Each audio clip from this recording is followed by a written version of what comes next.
Hey, hello, how you doing, P? And hey, hello, good evening, everyone.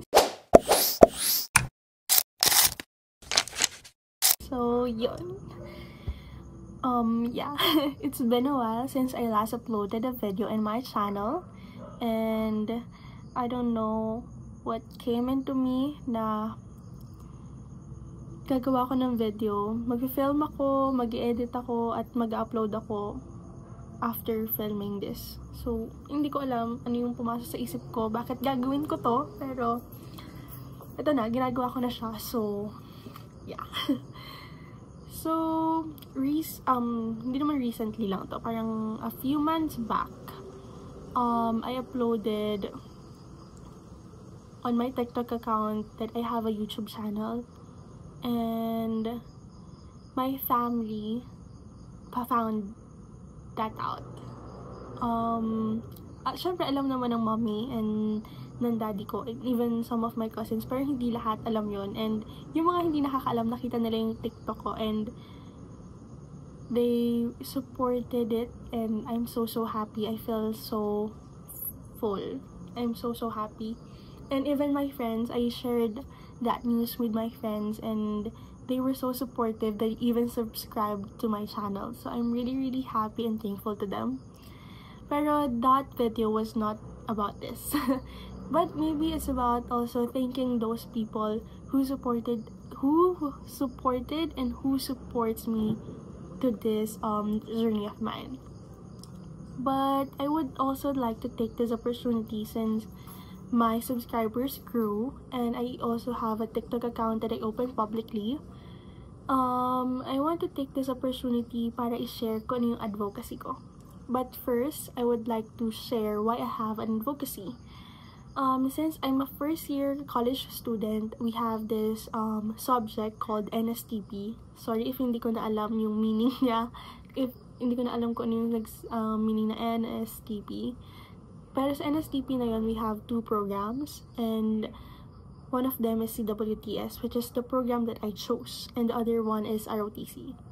So, CWTS also have a meaning, pero sorry, hindi ko na talaga maalala kasi masanay akong tawagin siya CWTS or CWATS. Pero yung CWTS, let's put it in a way na it's about helping others, putting yourselves into their shoes, and opening your eyes about the issues in our country or even outside our country.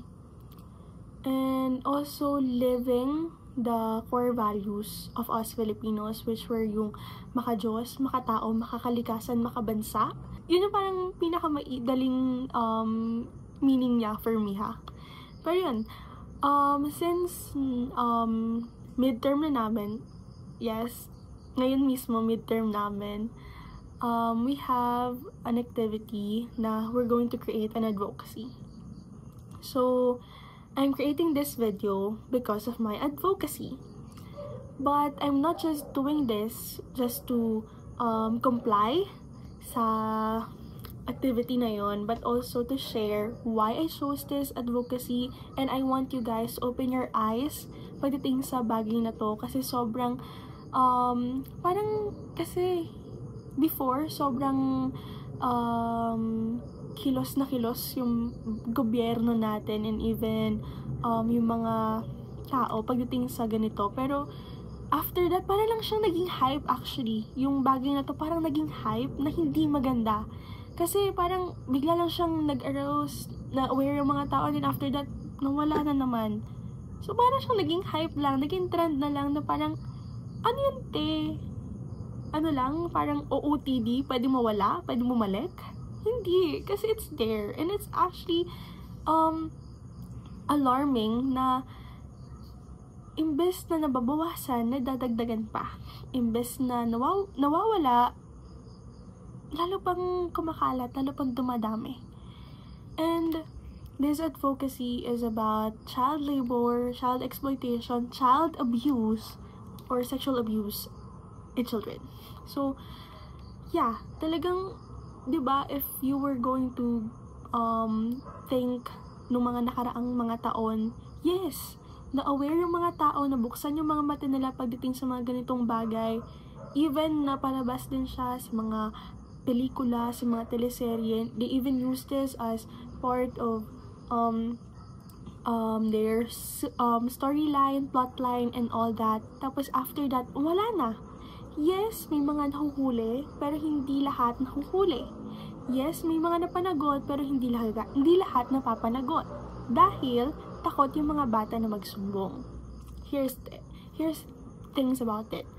Child abuse is about violence against children. Yes, it may sound easy as that, pero it's a lot more broader than that. Yung mga sinabi ko na child labor, child exploitation, and sexual abuse is just some of the things na nangyayari na nagiging cause ng child abuse. Let's talk about child labor. I came up to this idea first. Parang yun yung agad pumasok sa isip ko na advocacy. Kaso nga lang, I don't have the time.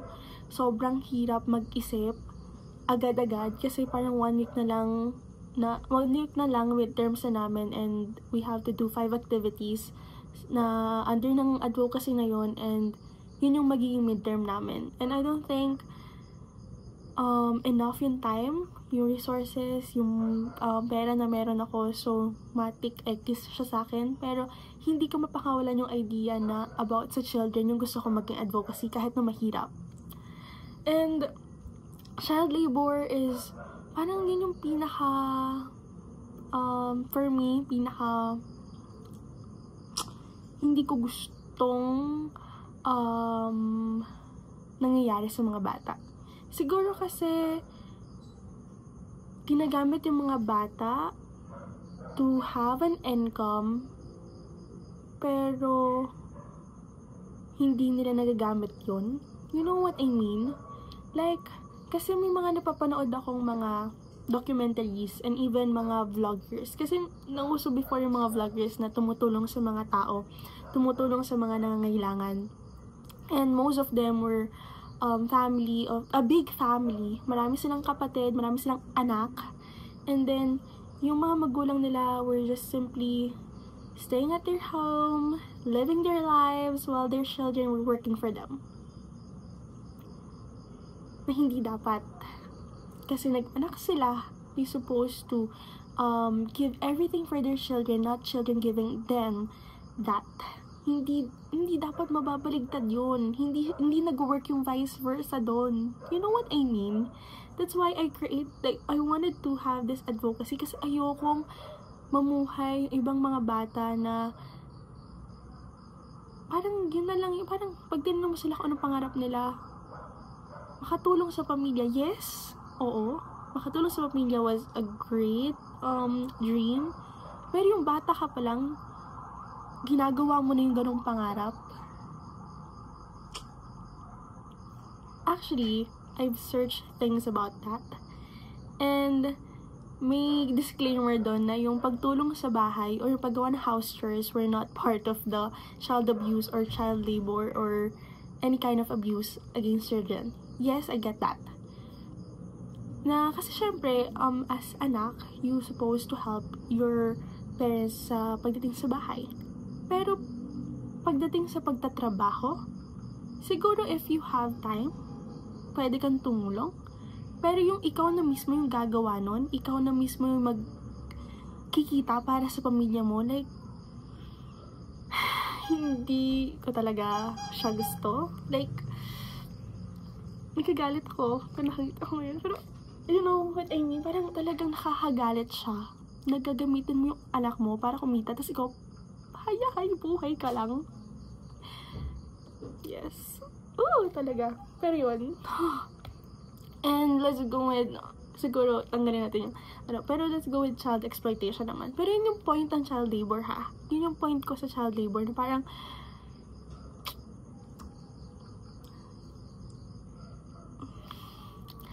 nag-anak kayo, you're supposed to give them their needs. Pero bakit yung mga anak nyo, yung nagbibigay sa inyo na needs nyo? Next is child exploitation. Actually, dito sa child exploitation, medyo naguluhan din ako kasi parang marami siyang ibig sabihin and all. Pero yung isang pumasok na meaning about it is about gaining from children. And also, papasok din yung child or sexual abuse. Papasok na rin sa child exploitation yun. Since you're gaining something from the kids. So, basically, parang ginagamit mo yung bata para kumita ng pera.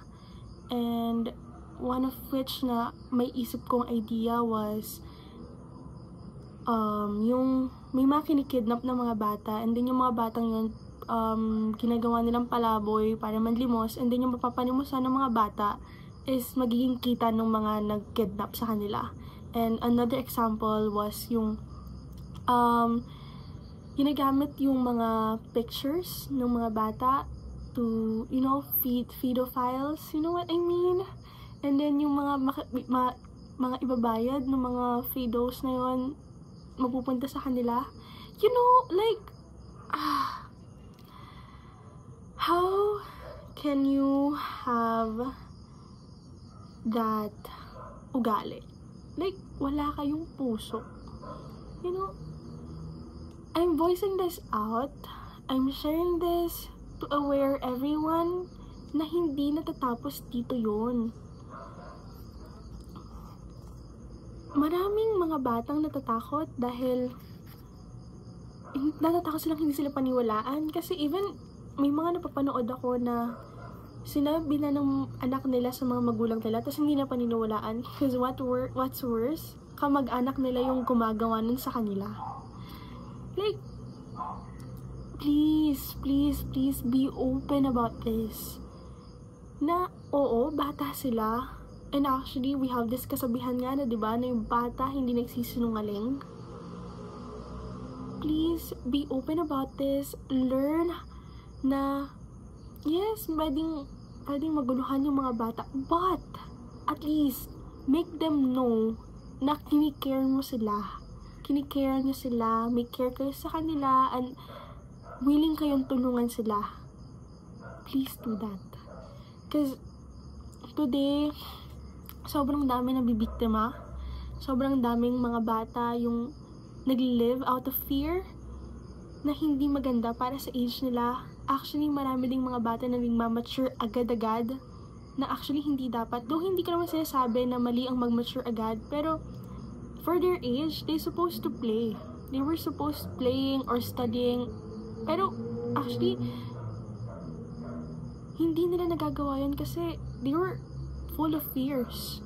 They were afraid that one day, someday, those people who create those crime to them would just go back to them and, you know, repeat. We must break the cycle. We must. We need to. You know? You know, I still don't have enough knowledge about this. So, parang medyo nahihirapan ako mag-explain pa.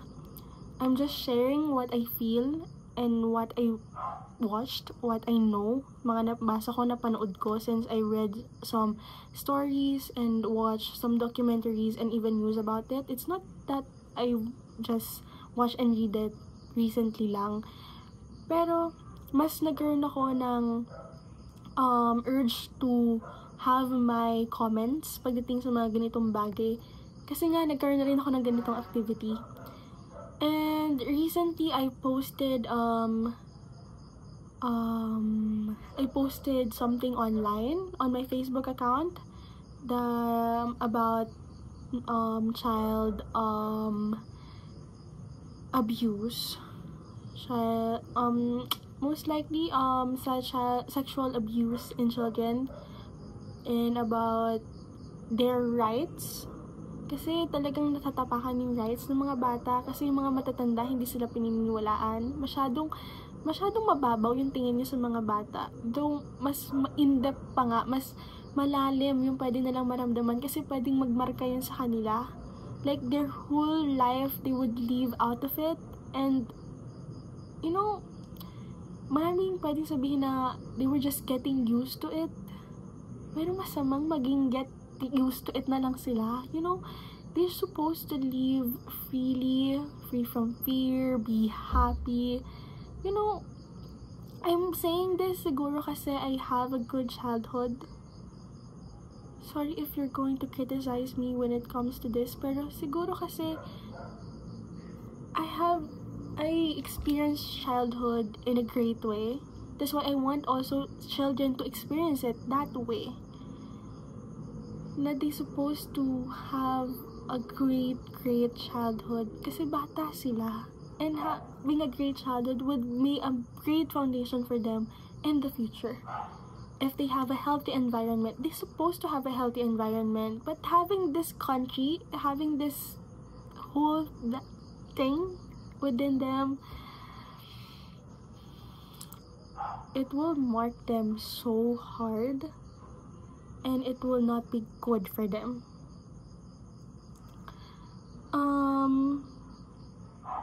Since I'm here na rin naman, I'm sharing this na rin naman, I'm doing this for my midterm exam and all that, if you're going to think it that way, I'm here na rin to share groups that we're fighting against child abuse, child labor, child exploitation, and sexual abuse against children.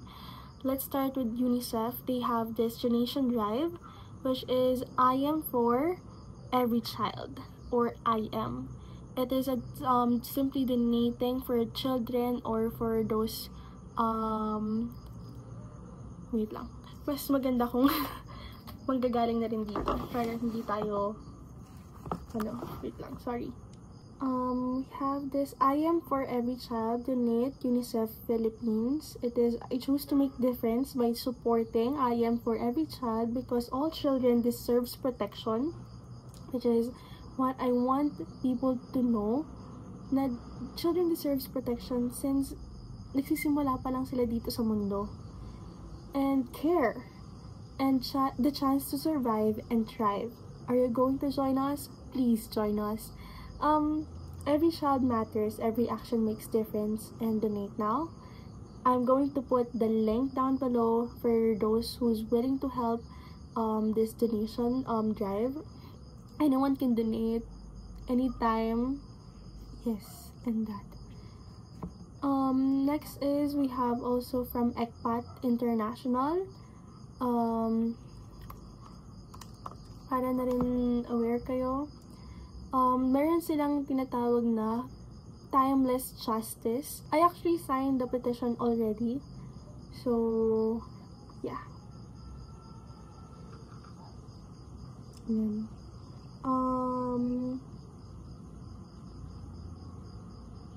It is about childhood sexual violence that often carry trauma for children. Actually, the average age of the children that experienced those was 9 to 15 years old, and they were survivors.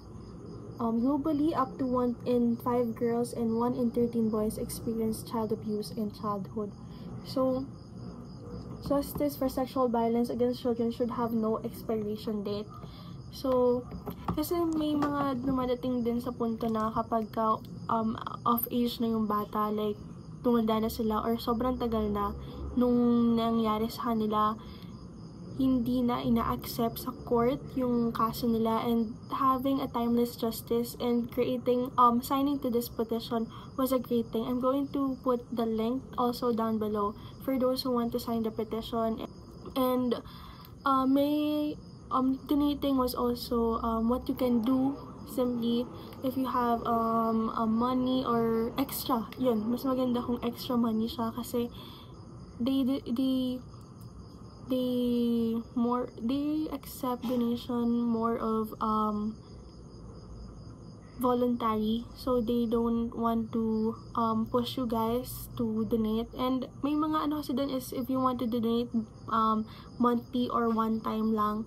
And since I don't have work na wala pa akong work, and I just only receive allowance from my parents, so I just donated one time lang. So even any amount will do, and helping children to overcome their fear and overcome their struggles, the experience nila sa violence, it will be a great help. UNICEF also have a shop, so if you want to parang alam mo yung feeling na hindi charity yung pagbibigay mo, since may mga tao na ayaw ng ganon. They also have a shop, may mga binibenta silang mga tote bags and also notebook. Tama ba ko na naalala? Notebook and gift bag.